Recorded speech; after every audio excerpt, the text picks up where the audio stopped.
नमस्कार, times of Swaraj में आप सबों का स्वागत है और मैं हूं संतोष सिंह। और आज हम टाइम्स ऑफ स्वराज में बात कर रहे हैं ये जो कन्हैया पर जो हमला हुआ है। देखिए, स्वाभाविक है ये स्वाभाविक इसलिए है कि मैं पिछले 3 दिनों से कन्हैया के हर कार्यक्रम में कहीं न कहीं एक पत्रकार के रूप में हम पहुंचते रहे हैं, उनके कार्यक्रमों को देखते रहे। मुझे आश्चर्य लगा, दिल्ली जैसे शहर में जहां आप कहीं कोई छोटी सी भी सभा करेंगे ना, तो उस सभा में जाने के लिए 400 रुपया नाश्ता पानी भोजन सबका व्यवस्था कीजिएगा, तब झुग्गी झोपड़ी से काम करने वाली महिलाएं आपकी सभा में जाएंगी। लेकिन कन्हैया के सभा में 2 घंटे 3-3 घंटे तक लोग इंतजार करके कन्हैया का भाषण सुनने के लिए लोग रुके रहते हैं, कन्हैया को देखने के लिए रुके रहते हैं। ये स्थिति हमें याद है, उस दौर में हम कुछ समझदारी होनी शुरू हुई थी। बीपी सिंह का जो दौर था 89-90 का, उनके प्रचार अभियान के दौरान हमारे यहाँ उनका कार्यक्रम था 4 बजे शाम में और आए 2 बजे रात में, और तब तक लोग इंतजार कर रहे थे। गांव चले गए थे लेकिन इंतजार कर रहे थे, और जैसे ही बीपी सिंह आए सब लोग दौड़ के जो है सो पहुंच गए सभा स्थल पर। ठीक उसी तरीके की समा बंध रही है कन्हैया के सभा में। जिस जगह कल हंगामा हुआ है वहां पे कन्हैया का कार्यक्रम 2 बजे था। ठीक उससे पहले जहां कन्हैया का कार्यक्रम था, एक भंगी की बस्ती थी, वहां कार्यक्रम उसका 1 बजे था, और उस भंगी वाली बस्ती में कार्यक्रम में पहुंचा वो 4 बजे। और 4 बजे जब पहुंचा तब भी सैकड़ों की संख्या में लोग उनके इंतजार कर रहे थे। चारों तरफ जैसे ही आया छत पर लोग आना शुरू कर दिए। बस एक ही शब्द कि भाई अविलंब से आने के लिए क्षमा प्रार्थी। मतलब समझ जाइए कि दिल्ली जैसे शहर में भाषण सुनने के लिए अगर कार्यक्रम का समय अगर 1 बजे निर्धारित है तो 1 बजते बजते हमने देखा कि लोग जुटना शुरू हो गए। आया वहां कन्हैया 4 बजे, और फिर भी डटे हुए हैं, फोन पर लोकेशन ले रहे हैं कि साहब जी चले कि नहीं चले। ये जो बौखलाहट है ना, ये जो कन्हैया की लोकप्रियता है, उसी की बौखलाहट है बीजेपी के अंदर। और कल जो घटना घटी है वो घटना देखिए प्लान था, पूरी तौर पर प्लान था। और जिस तरीके से जिस व्यक्ति ने ये घटना को अंजाम दिया है, उस व्यक्ति की उस इलाके में एक अलग तरीके का कॉमनल इश्यूज को उठाने के लिए के पहचान है उसकी। कई बार वो पुलिस के रडार में रहा है, लेकिन कल जो इलाज हुआ है ना, हमें नहीं लगता है कि अब किसी कार्यक्रम में किसी व्यक्ति के साथ वो इस तरीके से व्यवहार करेगा। उसे लगा ही नहीं होगा कि कन्हैया का को लेकर इस तरीके के लोगों के अंदर में जज्बा है। एक थप्पड़ क्या उठाया, उसे कितनी थप्पड़ें लग गई।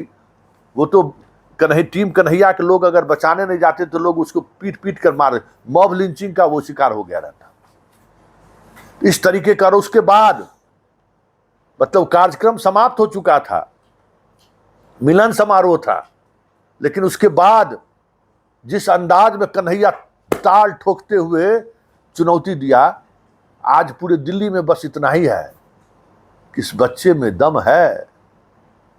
और सबके जुबान पर एक ही चर्चा है, जय कन्हैया लाल की। जरा देखिए किस तरीके से कन्हैया को लेकर लोगों के अंदर में दीवानगी है। वाल्मीकि समाज की ओर से आयोजित इस सभा में उपस्थित सभी आदरणीय बुजुर्गों को, हमारे नौजवान साथियों को, और घरों में बैठकर हमारी आवाज़ सुन रही हमारी माताओं बहनों को मैं प्रणाम करता हूँ, आपको नमन करता हूँ। साथियों, मुझे मालूम है कि आप सब लोग बड़ी देर से इस सभा में इंतजार कर रहे थे। सबसे पहले तो मैं थोड़ी देरी से आने के लिए हमारे घर के लोग फौज में नौकरी करके देश की सीमाओं की रक्षा करते हैं। चोर की तरह हमला करके भागने वाले लोग नहीं हैं हम। जब तक हमारी एक महिलाएं सुरक्षित घर नहीं चली जाती है, हम यहीं खड़े हैं और यहाँ से चुनौती देते हैं भाजपा को। देखिए, आप आप में अगर दम है तो आप जनता से वोट मांगिए। जनता ने आपको 10 साल वोट दिया है, 2 बार सांसद बनाया है, मुझे 1 महीने पहले सांसद प्रत्याशी बनाया गया है, 1 महीने पहले। और जो आपका भारी जन समर्थन है, जो लोगों का प्यार है, उसकी ये ताकत है कि 10 साल में 1 बार भी प्रधानमंत्री नहीं आए थे, 10 साल में पहली बार प्रधानमंत्री जो है उत्तर पूर्वी दिल्ली में आए हैं। इसीलिए मैं प्रधानमंत्री जी से कहना चाहता हूं, प्रधानमंत्री जी, आप कहते हैं बेटी बचाओ बेटी पढ़ाओ, हमारे कार्यक्रम में महिलाएं आई हुई थी। जब तक हमारी एक एक महिलाएं सुरक्षित घर नहीं चले जाती हैं, तब तक हम यहाँ खड़ा रहेंगे। मनोज तिवारी जी, जितना गुंडा भेजना है भेज दीजिए, हम आपसे डरने वाले नहीं हैं।